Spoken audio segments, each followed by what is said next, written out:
We begin with a story that shook a nation to its very core. A young mother, a dedicated teacher, a beloved wife, Eliza Fletcher was the very picture of life and promise. At just 34 years old, she was a kindergarten teacher, shaping young minds with a gentle heart and a bright smile. She was a mother to two young boys, the center of her universe. A respected member of her Memphis community, known for her kindness, known for her faith, known for her dedication to her family.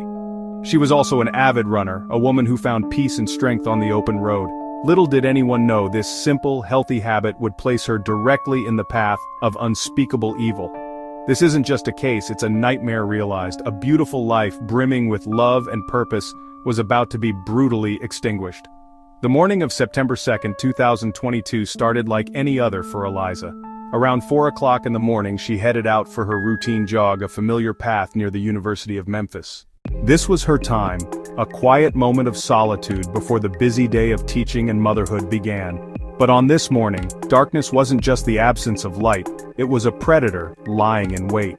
As she ran along Central Avenue, a place she had run countless times before she was ambushed, a dark-colored SUV screeched to a halt and a man violently forced her into the vehicle. It was sudden, brutal, and terrifyingly fast.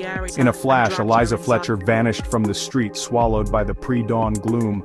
The alarm was sounded when Eliza didn't return home. Her husband, Richard Fletcher, grew increasingly worried as the minutes turned into an hour, then longer. He knew her routine. He knew something was terribly wrong. He called the police at 7:45 in the morning, reporting his wife missing after she failed to come back from her run. The search began immediately. Police discovered her cell phone and her water bottle, abandoned on the street. It was a chilling scene, the first concrete evidence that this was no simple case of a runner getting lost. A struggle had clearly taken place. The discovery of a pair of Champion slide sandals which did not belong to Eliza provided investigators with their first critical clue. The hunt for Eliza Fletcher was on, and a city held its breath, praying for her safe return. The news of Eliza's abduction sent shockwaves not just through Memphis but across the entire country. How could this happen? Investigators with the Memphis Police Department and the FBI launched a massive, full-scale investigation. They didn't waste a second. The crime scene was a treasure trove of digital breadcrumbs. Police canvassed the area for surveillance footage and struck gold. Video from a nearby theater captured the entire horrifying event, a black GMC Terrain passing by, then waiting for Eliza to run past. The vehicle pulls aggressively into a parking lot. A man jumps out, a violent struggle ensues. He forces her into the passenger side of the SUV. The vehicle sat in the parking lot for about 4 minutes. Then it drove away. The footage was grainy, but it was definitive proof. It gave police the make and model of the suspect's vehicle.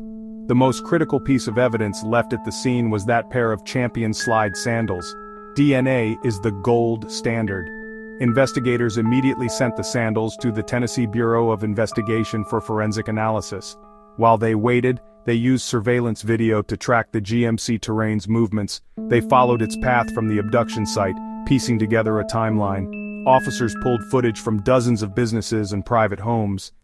The puzzle was coming together piece by chilling piece. The DNA results came back, and they were a direct hit. The genetic material on the sandals belonged to a man named Cleotha Abston, also known as Cleotha Henderson. The name immediately raised red flags. Abston was a convicted felon with a violent criminal history. At just 16, he was convicted of kidnapping at gunpoint, forcing a prominent Memphis attorney into a car trunk. He served 20 years for that crime. He had only been released in 2020. The connection was undeniable and terrifying. With a name and a face, the hunt for Cleotha Abston intensified. Police located the GMC Terrain at an apartment complex where Abston was reportedly staying. Witnesses saw Abston acting strangely. They saw him cleaning the interior of the SUV with carpet cleaner and washing his clothes in his brother's sink, scrubbing away the evidence. When U.S. Marshals moved in to arrest Abston on Saturday, September 3rd, he tried to flee. He was quickly apprehended. He refused to cooperate. He would not tell investigators where Eliza was. He remained silent, a stone wall of defiance, as the desperate search for the young mother continued. The suspect was in custody, but the most important question remained unanswered. Where was Eliza? The search eventually led them to a residential area in South Memphis. On Monday, September 5th, an officer noticed tire tracks in a grassy area leading to a vacant duplex on Victor Street. As the officer approached the back of the property, he noticed an odor of decay. His heart sank. It was the body of a woman. The clothing matched the description of what Eliza Fletcher was last seen wearing: pink running shorts, a purple top. The body was quickly and tragically identified as Eliza Fletcher. The hope that had sustained a city for 4 long days was shattered in an instant. The cause of death was later determined to be a gunshot wound to the back of the head. The monster who had snatched her from the street had murdered her in cold blood. The discovery of her body shifted the case from a kidnapping investigation to a homicide. The charges against Cleotha Abston were immediately upgraded to first-degree murder. The evidence was overwhelming. Surveillance video captured the abduction. His DNA was found on the sandals left at the scene. His cell phone data placed him at the location where her body was dumped. It was a textbook case of forensic science and determined police work leading directly to the killer. The discovery of Eliza's body sent a new wave of grief and anger through the Memphis community and beyond. Vigils were held. Runners across the country organized events to finish Eliza's run. They ran in purple, reclaiming the streets in her honor. From his very first court appearance, Abston was defiant and uncooperative. The Shelby County District Attorney's Office announced they would seek the death penalty. They argued the crime's heinous nature, committed during another violent felony, warranted the ultimate punishment. The pre-trial phase was lengthy, as both the prosecution and the defense prepared their cases. The prosecution's case rested on irrefutable evidence. Each motion was denied by the judge. In February 2024, he entered an Alford plea.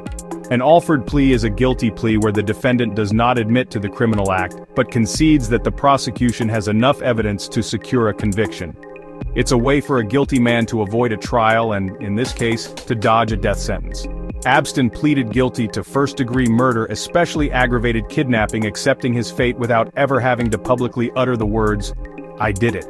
As part of the plea agreement, Abston was sentenced to life in prison without the possibility of parole for the murder of Eliza Fletcher. He received an additional sentence for the kidnapping charge. This sentence ensures that Cleotha Abston will die behind bars. He will never again walk the streets as a free man. He will never again have the opportunity to harm another innocent person. While some in the community felt that justice was denied because he escaped the death penalty, Eliza's family expressed relief they would be spared the trauma of a lengthy trial and endless appeals. They could finally close this horrific chapter and focus on remembering Eliza for the beautiful life she lived, not the brutal way it was taken. But the story doesn't end there. Remember the 2021 sexual assault case? Abston still had to answer for that crime. He was tried separately for the rape and kidnapping of Alicia Franklin, who bravely came forward to tell her story. A jury found Cleotha Abston guilty. He was sentenced to an additional 80 years in prison. It underscored the catastrophic failure to process the rape kit in a timely manner, a delay that left a violent predator on the streets with deadly consequences for Eliza Fletcher.